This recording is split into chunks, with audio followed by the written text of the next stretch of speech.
Orang kita muslim ini banyak yang tidak tahu. Dia hanya tahu bahwasannya Allah itu maha pengampun. Nah, ini yang penting diingat. Allah itu betul-betul zat yang maha pengampun. Bahkan ampunnya itu melebihi dunia dan isinya. Tapi Allah tidak akan ikut terlibat ketika terjadi suatu dosa antar kita dengan kita yang lain. Nih, misal makanya bangsa ustadz pun yang biasa memfitnah orang, Allah tidak akan ampunin dosanya yang fitnah itu kecuali dia minta maaf langsung. Ingat, kesalah fatal kehidupan ini adalah ketika memberikan urusan kepada yang bukan ahlinya. Upaya itulah Allah menilai. Allah menilai bukan dari hasil tapi upaya. Jadi kayak tadi ini berjuang mati-matian walau tetap miskin misalkan, itu Allah nilai. Intinya Allah itu emang sangat-sangat maha baik ya Pak. Tanpa kita pinta pun akan Allah berikan. Akan Allah berikan. Allah berikan aturan pada alam semesta kepada apapun yang sudah dirumuskan berpola-pola seperti itu. Tiada daya bagi saya menolak hal-hal yang buruk apapun yang akan terjadi pada kita. Dan tiada upaya bagiku untuk menarik hal-hal baik apapun. Dua makhluk Allah yang diminta pertanggungjawaban adalah jin dan manusia. Kenapa? Karena dua makhluk Allah itu yang memang diberi kebebasan untuk memilih. Dia mau melakukan dosa, dia mau melakukan pahala, dia melakukan kebaikan. Kenapa malaikat itu bisa tidak melakukan dosa? Setan itu bukan makhluk baru. Setan itu bukan makhluk yang lain. Setan itu adalah makhluk Allah yang ingkar. Baik sahabat semua, sebelum melanjutkan menonton video ini, silakan di subscribe channel saya ini dan diklik ikon loncengnya. Terima kasih. Mungkin nggak dihisap lagi. Kenapa begitu? Karena beliau itu sebagai presiden bekerja sesuai undang-undang. Dipitnah orang beliau tidak jawab. Dicaci orang beliau tidak jawab. Dipitnah orang itu orang percaya, orang sebarkan lagi, orang sebarkan lagi. Dan itu tidak akan berhenti sampai kapanpun. Nah, misal orang yang pertama memfitnah akhirnya minta maaf Pak Jokowi. Selesai, iya selesai urusan dengan Pak Jokowi. Tapi dia punya tugas menyebutkan para orang yang telah mengabarkan tadi juga bahwa itu fitnah, bahwa itu fitnah. Yang buat kabar dusta itu. Iya. Selagi ini nggak dia lakukan gitu, di saat itu juga dosa Pak Jokowi diambil. Nah, terus kalau dia pertama pahalanya dulu, pahala diambil sama Pak Jokowi kan? Pahalanya dikasihkan ke Pak Jokowi. Nah, ketika dia memang nggak ada pahala lagi, dosa Pak Jokowi dikasihkan dia kan? Bangkrut. Berarti namanya dosa jariah gitu ya, dosa jariah. Ingat, orang kita muslim ini banyak yang tidak tahu. Dia hanya tahu bahwasannya Allah itu maha pengampun. Nah, ini yang penting diingat. Allah itu betul-betul zat yang maha pengampun. Bahkan ampunnya itu melebihi dunia dan isinya. Tapi Allah tidak akan ikut terlibat ketika terjadi suatu dosa antar kita dengan kita yang lain. Nih, misal makanya bangsa ustadz pun yang biasa memfitnah orang, Allah tidak akan ampunin dosanya yang fitnah itu kecuali dia minta maaf langsung. Karena ketika dia minta ampun pada Allah, itu urusan kamu dengan itu. Begitu juga soal utang. Nih, kita berutang, itu Allah nggak ampunkan kecuali kita bayar utang atau orang yang berutang itu mengikhlaskan. Nah, ingat nih, makanya semua itu ada ilmunya. Kalau kita sudah ada ilmunya, kita tidak akan mau menyakiti hati orang, kita tidak akan mau mengambil hak orang, kita tidak akan mau menipu orang. Jangan anggap remeh, nanti mudah minta ampun sama Allah. Silakan 12. Jangan salah. Jadi Allah itu memang maha pengampun bagi kita yang berbuat dosa kepada beliau. Beliau misal kita nggak sholat, ketinggalan sholat, misal bahkan berzina, misal minta ampun. Kalau yang menyangkut ke manusia, harus ditunaikan. Jadi hablum minallah, hablum minannas ya. Ini bangsa ustadz juga yang tidak pernah mengabarkan itu kepada umatnya. hablum minallah, hablum minannas. Jadi ada hubungan itu. Nah, sekarang kan timbul pertanyaan SP kan. Tapi kenapa ustadz itu suka memfitnah orang? Karena dia tidak tahu ini. Dia ilmunya tinggi, tapi dia udah terbimbing oleh ilmunya itu. Tidak akan bisa bangkrut. Bayangkan. Bingung kan Pak, kenapa Bapak bisa tahu? Itu namanya semula jadi. Ilmu semula jadi. Itu yang Kan belum cerita, belum cerita apa-apa. kita ingat Makanya kenapa alam berkembang menjadi guru begini, itulah ayat yang pertama yang turun ke baginda Nabi. Iqra, bacalah dengan menyebut nama Tuhan. Maknanya apa? Bacalah, lihatlah, tengoklah, perhatikanlah. Jadikan itu pelajaran. Perhatikanlah dengan hikmah. Dengan menyebut nama Tuhanmu itu akan menimbulkan hikmah. Jadi setiap perkara, setiap kejadian-kejadian itu bisa kita ambil pembelajaran. Kita bisa ambil hikmahnya. Ketika kita melihat suatu perkara dengan menyebut nama Tuhan, itu harus berbeda dengan orang. Surat Al-Alaq ya. Bismillahirrahmanirrahim. Itu surat yang pertama. Nah itu juga makanya guru pusing, guru tidak pandai ngaji, tapi karena udah jadi guru ya udah pening gini. Kalau lagi sama-sama murid nih, selalu murid yang guru suruh menjadi imam lagi sholat, karena guru nggak fasih. Karena yang jadi imam itu pertama syaratnya dia fasih bacaan. Saya kalau lagi bersafar, waktu itu bersafar dengan anak saya yang tadi ke Jawa kan? Terus pas di rest area kami sholat, dia sesuai jadi imam karena dia lebih pasti di kantong. Benar Pak. Terus kalau murid akhirnya dia maksa juga, saya mau jadi imam ketika sholat zuhur dan asar. Oh iya, benar. Supaya tidak mengganggu. Mengganggu. Tidak mengganggu pikiran, oh kok guru saya salah. Tidak masalah, karena Allah itu mengerti apa maksud kita. Jadi walaupun cara pelapasan kita salah, Allah tahu maksudnya. Kita sholat itu memang tujuannya untuk baca itu. Tapi ketika didengar orang lain, karena kita membawa orang lain, kita yang jadi pemimpinnya, jadi salah. Salah di mata orang ya Pak, bukan di mata orang Allah. Itu yang jadi makmum, dia bertanya, wah nggak benar ini bacaannya. Wah bisa nggak benar sholat kita ini. Oh iya, udah suzon duluan ya. Dia itu yang membuat salah. Jadi kita harus memahami semua pengetahuan. Kita harus memahami pola-pola kehidupan. Kita harus, dan terutama murid Pak, mesti harus terdepan pola pikirnya dari siapapun. Yang bisa jadi kita banyak dibenci orang karena kita terdepan, kita membuka kulit, membuka kebenaran, akhirnya banyak orang bisa benci. Tidak masalah. Kita melakukan ini kan karena Tuhan kita. Karena Allah Subhanahu wa Ta'ala. Inilah amal kita ini yang mungkin buat kita tersenyum di akhirat itu. Mungkin saja dosa kita sepenuh bumi dan langit. Benar Pak. Tapi yang ini jariah, ilmu jariah. Kita meninggal, fikri mengamalkan pola-pola yang Pak ajarkan. Insya Allah Pak dapat pahala. Dapat pahala. Ilmu yang tak Apalagi terputus. fikri doakan juga kan guru saya. Ini salah satu guru saya yang akhirnya pikiran saya terbuka akhirnya ya. Amin Allah. Nah itu untungnya kita jadi guru fikri. Iya Pak. Makanya kalau guru fikri sudah jadi guru tuh Pak senang. Makanya kemarin cuma fikri kan yang Pak bilang harus terhubung dulu, nggak ada bilang gitu kan? Benar. Hanya semuanya Pak bilang gitu. Semuanya hampir banyak tolak. Jadi setiap orang mau belajar itu dari 10 mau belajar paling 2. Fikri nggak Pak tanya-tanya? Enggak. Jadi walaupun banyak uang fikri, kalau nggak masuk ke fikri apa? Nggak ada cerita. Jadi saya pun harus kayak gitu ya Pak. Istilahnya memilih murid asal biar ilmu kita nih nggak disalahgunakan gitu ya Pak. Iya, kita juga harus begitu. Karena ingat, kesalah fatal kehidupan ini adalah ketika memberikan urusan kepada yang bukan ahlinya. Kita mengajarkan pada orang yang bukan ahlinya, maksud bukan ahlinya, dia belajar pada kita, tapi dia bukan ahlinya yang sesuai dengan apa yang pelajari. Maksudnya misal belajar pukau, ternyata dia ahlinya orang jahat, dia keahliannya menipu, kan selesai sudah. Selesai. Makanya paling cara termudah itu kita terhubung dulu di Facebook, jadi kita lihat dari cara postingannya. Dari cara dia postingan kita tahu. Karena memang kita tetap tidak bisa benar-benar selamat untuk menjadi murid, tapi yang penting kita sudah berupaya ya Pak. Upaya itulah Allah menilai. Allah menilai bukan dari hasil tapi upaya. Jadi kayak tadi ini berjuang mati-matian walau tetap miskin misalkan, itu Allah nilai perjuangannya bukan hasilnya. Upayanya Allah jadikan nilai. Jadi jangan risau kita bercapek-capek, walaupun nggak kaya jangan risau karena Allah tidak menilai. Hanya manusia yang menilai dari hasil. Makanya manusia itu banyak, misal kita sudah begini-begini tapi kita miskin, apa itu katanya?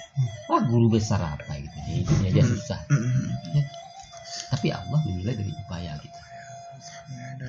Upaya kita yang ingin baik, upaya kita yang selalu berusaha untuk menghindarkan hal-hal yang akan mengotori hati kita. Itu yang disebut amal dengan ilmu. Kalau kita meninggal pahalanya berjalan terus ya Pak. Betul, itu yang mengapa. Dan kalau misal kiamat lama lagi, ya mudah-mudahan kita tidak dihisap sudah. Amin. Dan ketika dalam aturannya tetap kan ditimbang.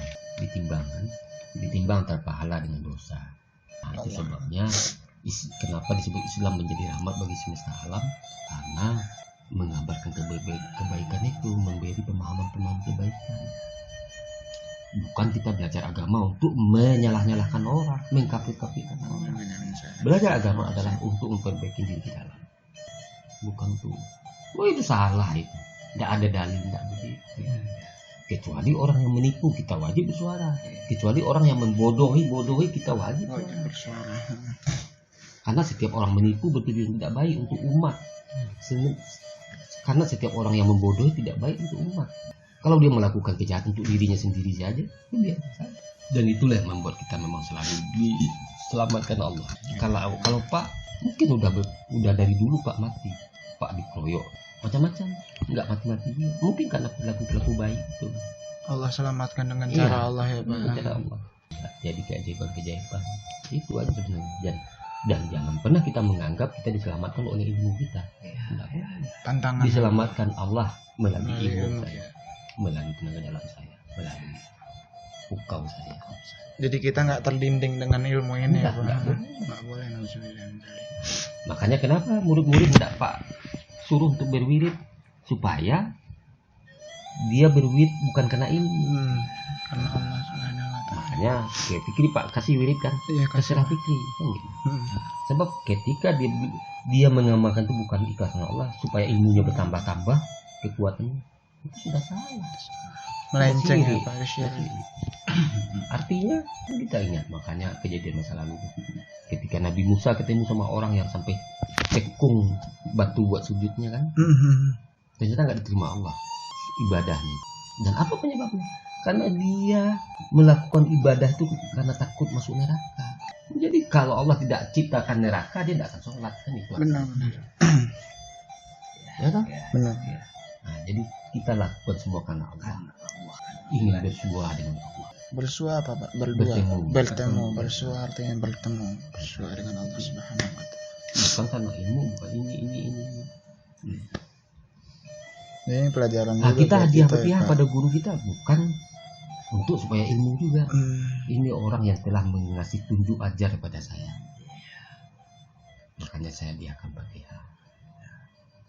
Maknanya kan gitu. Bukan supaya ilmunya mengalir pada kita, tidak. Tapi dengan melakukan itu dengan sendirinya, berkahnya akan mengalir. Keberkahannya. Nah, karena memang itu hukumnya, aturannya. Jadi tidak perlu pakai niat supaya ilmu guru saya berkahnya mengalir terus saya dia ya tidak begitu. Nah, jadi setiap kita itu mesti kita tingkatkan pola-pola ketahuan kita. Pertama mungkin saja memang karena pahala.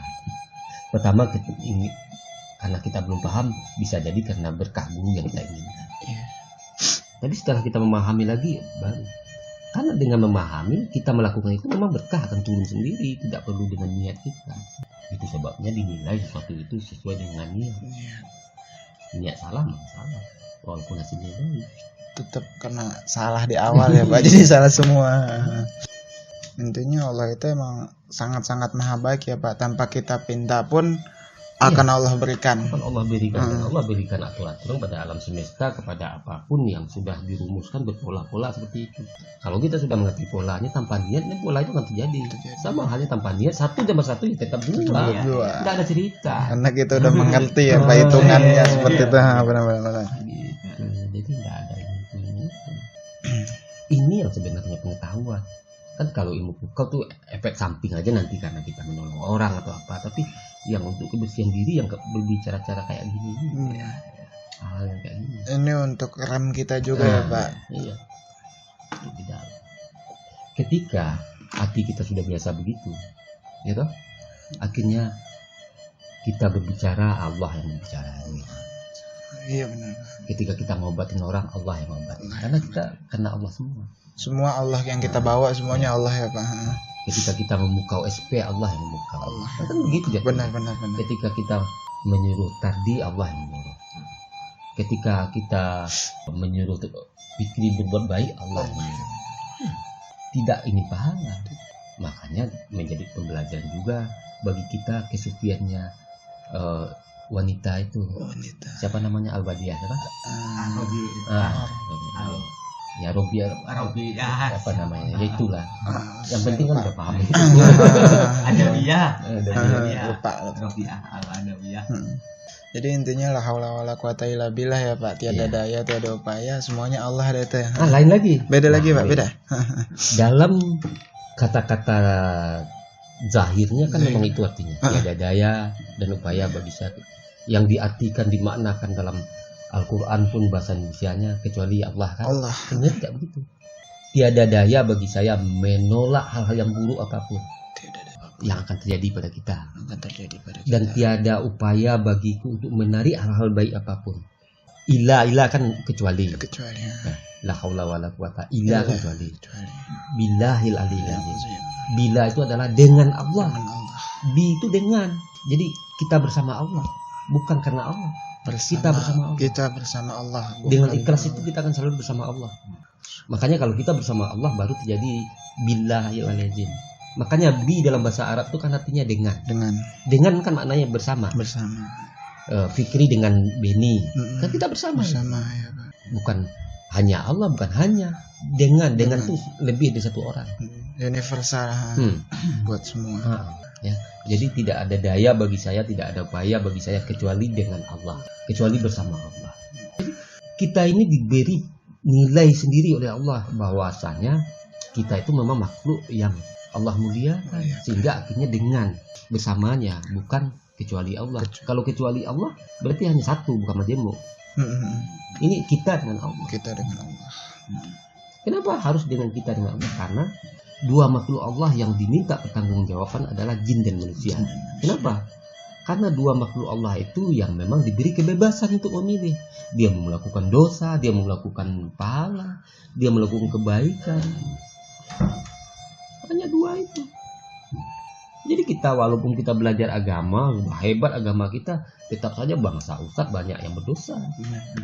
Karena diberi kebebasan. Karena nafsunya memang lebih tertarik untuk melakukan itu, mau diapa? Walaupun ilmunya.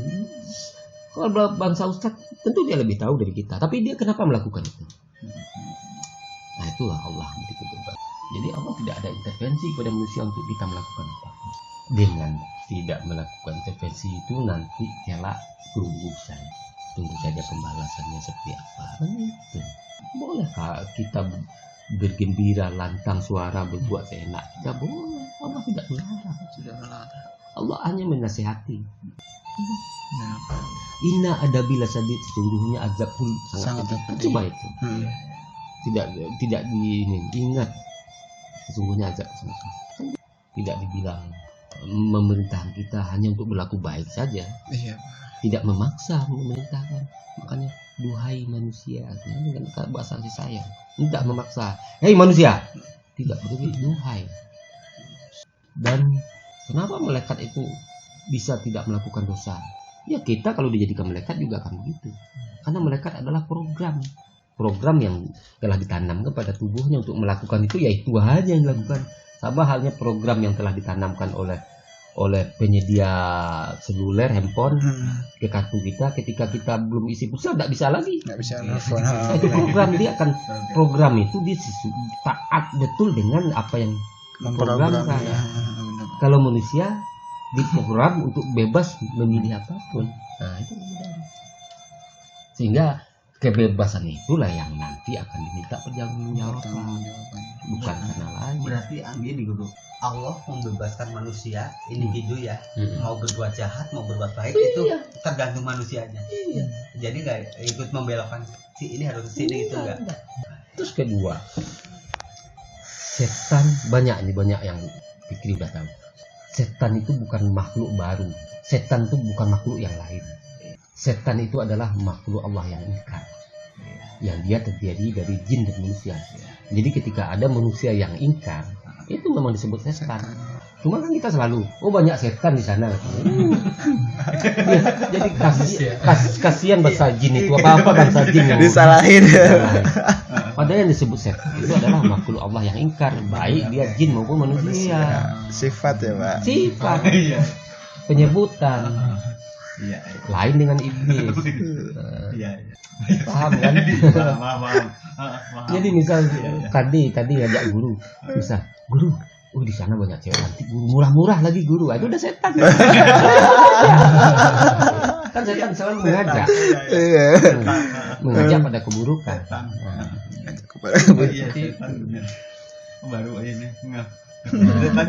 Jangan sampai bilang juga setan itu makhluk yang lain. Iya. Mancing dan Penyebutan. manusia yang ingkar. Sebagaimana baginda Nabi waktu masih dari kecil sampai remaja dipanggil Al-Amin kan. Penyebutan. Iya. Amin. Ini kalau guru gini berarti kayak ceramahnya kalau di ini apa Gus Bahaya. Gus Bah. Kalau guru belum pernah nonton Gus Baha. Ada orang komentar juga.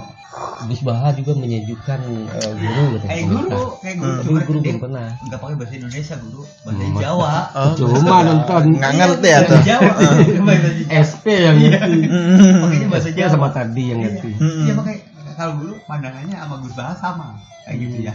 Makanya aku sering ikutin Gus Baha ya. Cuma efek jeleknya apa? Harus ada translate bahasa Indonesia. Translate, orang paham translate, gitu, iya, bahasa iya, iya. Indonesia. Itu bagus. Cuma pakai bahasa Jawanya ini yang orang Iya. daerah lain nggak paham. Tapi guru bikin mungkin dengan pola cara penyampaian guru mungkin yang tadi dia Iya, benar. dianggap seperti Baha, bahaya. benar. Pola penyampaian yang mudah dimengerti. Kan pernah Masuk. cerita ke Fikri. Heeh. Ada murid kita yang pendeta itu kan setelah ngomong sama dia bilang, wah kalau kayak Pak Bini orang benar. Islam ini semua orang Memeluk semua agama pendeta. Islam. Orang yang Kristen itu. Iya, pendeta, Pendeta, dia. Pendeta. Kiainya Kristen. Iya Kristen. Kiainya Kristen. Iya. Kiainya Kristen. Hanya saja, nah itu mukmin itu adalah di ketika mendengar sesuatu hal yang dia tidak mengerti dia diam. Dia belum membenarkan juga belum menyalahkan. Baru setelah mendengar itu dia akan selidiki, akan cek and recheck. Baru setelah itu, makanya seperti sekarang saya tanya sama SP. SP ayat Al-Quran ada berapa jumlahnya? Ayat Al-Quran. Oh enggak, belajar agak. Ayat Al-Quran berapa jumlahnya? 6.666 ayat. Sama. Nah, banyak yang sebut, padahal bukan segitu. Ayat Al-Quran itu adalah 6.236 ayat. Berarti PR itu 6.236 ayat. Nah, sekarang mudah menghitungnya, tinggal dilihat aja di internet surat ini apa, surat ini berapa, udah Tinggal dikalikan ya Pak.